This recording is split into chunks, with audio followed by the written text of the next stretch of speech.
Ribuan massa aksi kembali turun ke jalan. Salah satunya yaitu demonstrasi mahasiswa penolakan terhadap RUU TNI.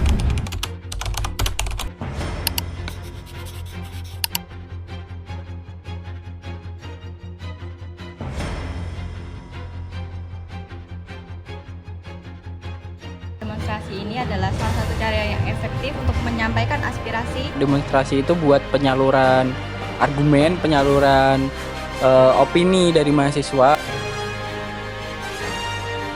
Kita sebagai mahasiswa kita harus menyuarakan Satu suara dalam merespon suatu kebijakan. melalui demonstrasi seperti itu.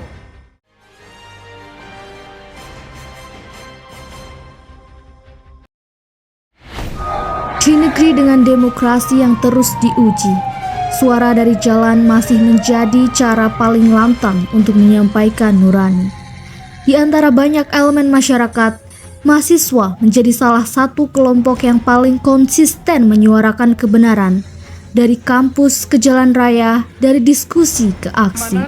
Pemerhati di bidang pertahanan, kami menuntut agar proses pembahasan revisi undang-undang TNI dihentikan. Sejarah mencatat, ketika suara rakyat dibungkam di ruang-ruang formal, mahasiswa mengambil alih mimbar di jalanan.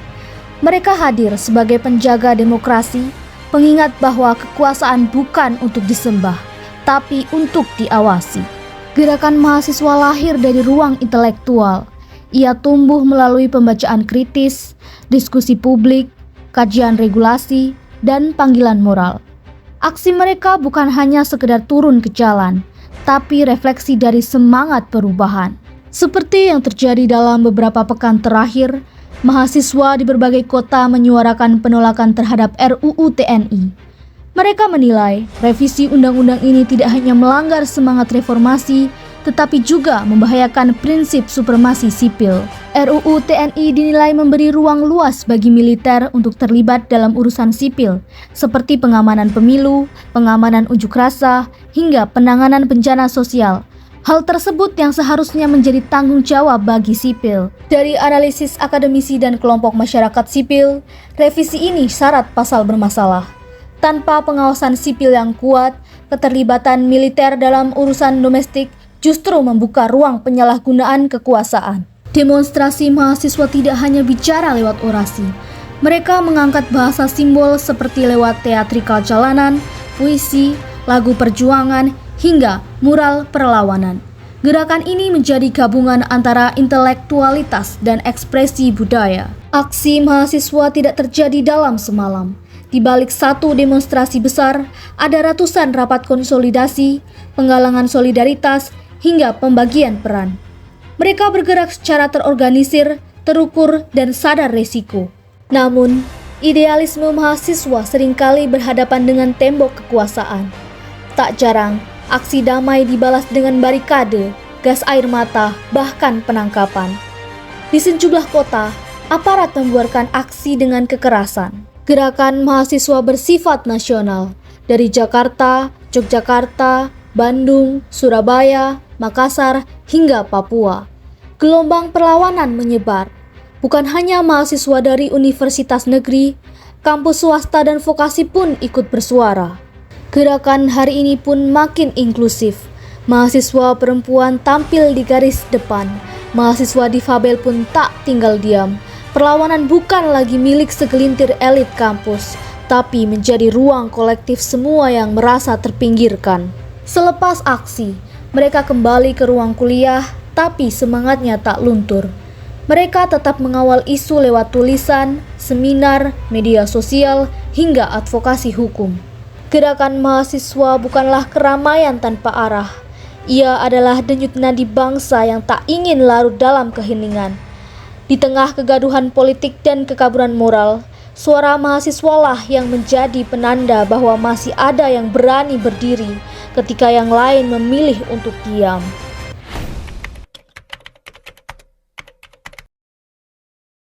Perkenalkan, nama saya Nisa Yuliana Aryani. Saya dari Prodi Ilmu Komunikasi kelas 03. Ingin mewawancarai Bu Maya sebagai narasumber kami. Apakah Bu Maya bersedia? Iya, bersedia. Baik, langsung saja untuk ke pertanyaannya. Menurut Bu Maya dari dosen sosiologi, bagaimana pendapat Ibu tentang kasus berita demonstrasi yang dilakukan oleh mahasiswa seperti yang terjadi kemarin, ada demonstrasi mahasiswa yang menolak pengesahan revisi RUU TNI. Ibu melihatnya dari sudut pandang apa? Iya, terima kasih karena saya dosen sosiologi ya. Jadi dari sudut pandang sosiologi ya, kalau ada peristiwa tentang mobilisasi sosial itu merupakan bagian dari dinamika sosial. Jadi bahwa ada kepekaan mahasiswa dalam merespon suatu kebijakan yang mungkin dirasa ya. Jadi mahasiswa merasa bahwa itu merupakan ancaman tentang peran TNI di dalam mengikuti atau ikut campur di dalam hal tentang kebijakan masyarakat sipil gitu ya. Lalu untuk pertanyaan yang kedua, bagaimana pendapat Ibu tentang perilaku masyarakat dan sekitarnya akan hal itu? Ya, sebetulnya kepedulian mahasiswa itu sudah merupakan kepekaan ya. Jadi gerakan penolakan ini menunjukkan bahwa fenomena ini merupakan atau mencerminkan masyarakat itu peduli akan informasi tentang strategi resistensi politik di dalam suatu lembaga ya. Jadi bahwa kekhawatiran masyarakat tentang peran dwifungsi ABRI, di mana sebetulnya kan kekhawatiran itu penerapan yang ada di dalam TNI ABRI diterapkan di dalam ranah masyarakat sipil gitu. Baik, terima kasih atas jawaban dari Bu Maya. Terima kasih juga atas waktunya yang sudah diberikan. Selamat siang, di sini dengan saya Ermalina Karisma. Di sini saya bersama narasumber saya yang bernama. Perkenalkan, nama aku Trio Muhammad Soleh yang pernah jadi koordinator lapangan di aksi demo. Di sini saya akan mewawancarai beliau terkait dengan demonstrasi mahasiswa. Oke, baik, langsung saja dengan pertanyaannya ya, Mas. Yang pertama, kenapa memutuskan untuk turun ke jalan mengikuti demo dan apa yang mendorong untuk melakukan demo tersebut? Oke, jadi memang kenapa sih kita harus turun ke jalan? Karena biasanya kalau kita sudah sampai urgensial untuk turun ke jalan itu karena ada sesuatu hal yang dirasa pemerintahan ini nggak baik-baik saja. Akan tetapi kalau misal kita memutuskan untuk demo itu bukan hanya mengenai sebuah pemerintahan, akan tetapi itu adalah biasanya terjadi sebuah ketidakadilan di situ, yang dimana kita memutuskan untuk demo dan turun ke jalan. Akan tetapi sebenarnya tidak semuanya hal itu harus demo itu sebenarnya juga nggak. Misal teman-teman yang lain takut untuk demo pun juga masih bisa menyuarakan mengenai ketidakadilan dengan cara melalui di sosmed ataupun hal yang lainnya seperti itu. Akan tetapi mungkin kalau untuk aku sendiri, aku lebih memutuskan untuk turun ke jalan karena itu mungkin adalah salah satu caraku ya untuk menyampaikan ketidakadilan agar masyarakat yang lain pun juga mengetahui seperti itu. Itu sih kalau yang gimana caranya untuk memutuskan turun ke jalan. Kalau boleh tahu Mas, Korlap di sana itu ngelakuin apa aja sih?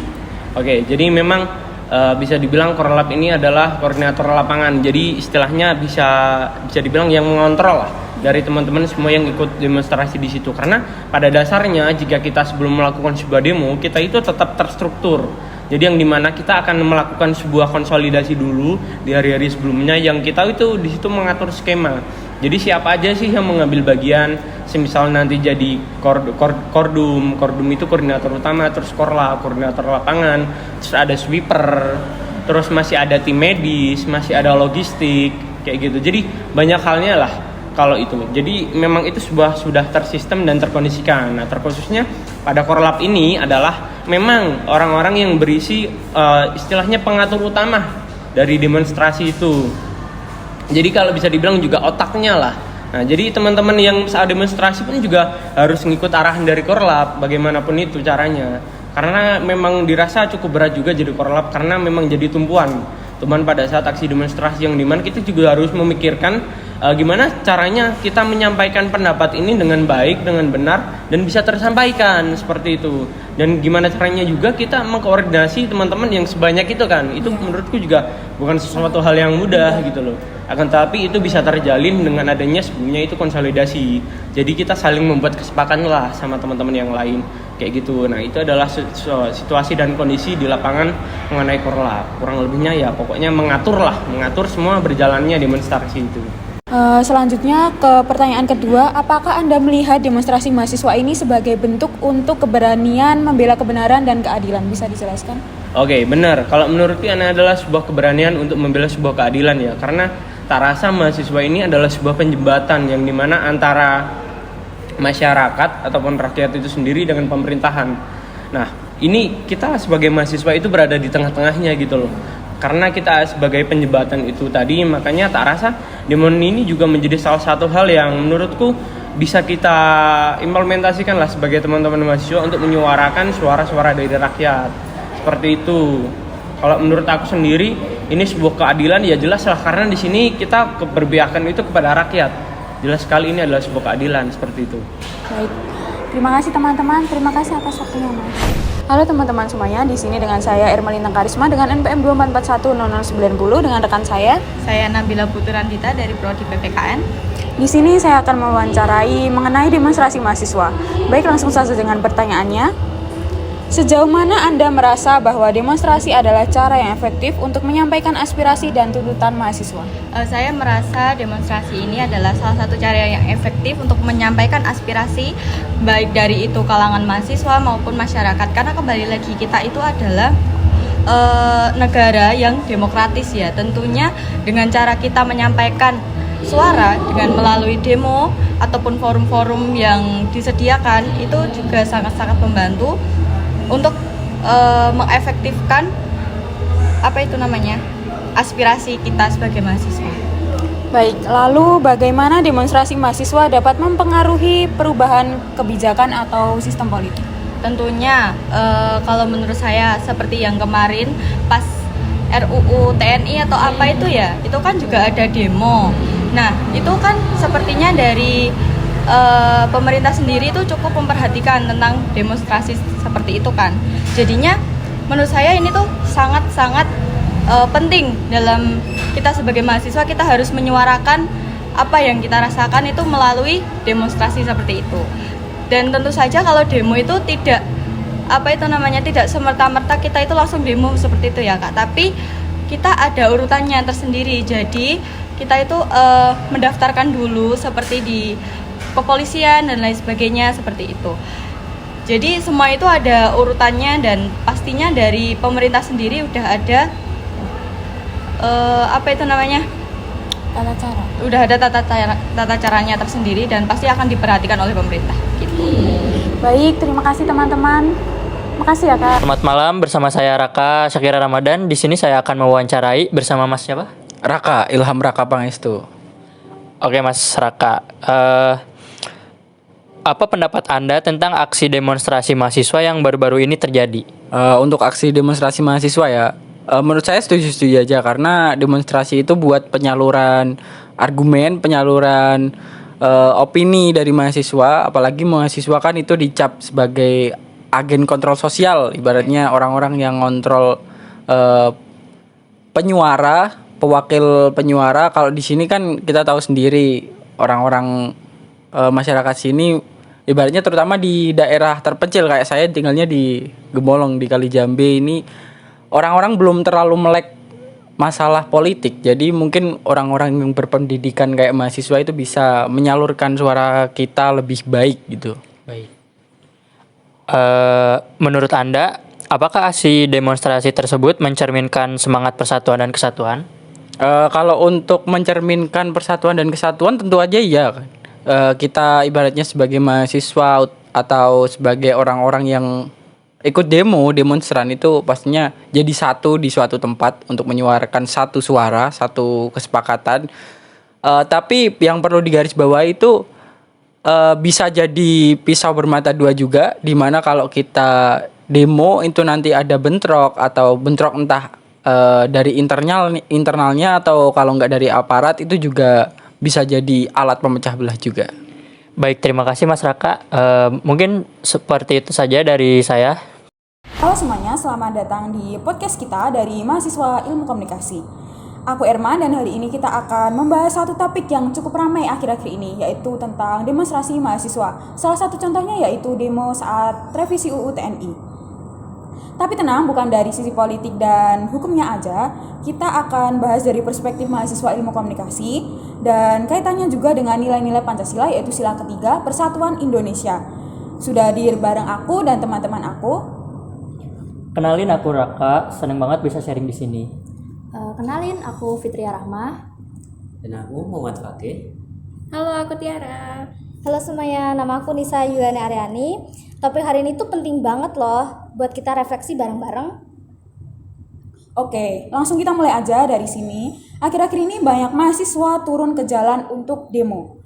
Kita memang nggak ikut sih aksi itu, tapi sebagai mahasiswa ilmu komunikasi, kita bisa menganalisis demo dari sudut komunikasi publik dan tentu dari nilai-nilai Pancasila.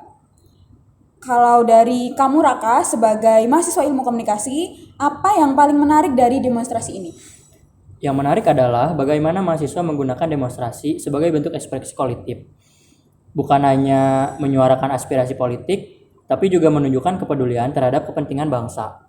Ini menarik kalau kita hubungkan ke sila Pancasila ketiga, yaitu Persatuan Indonesia.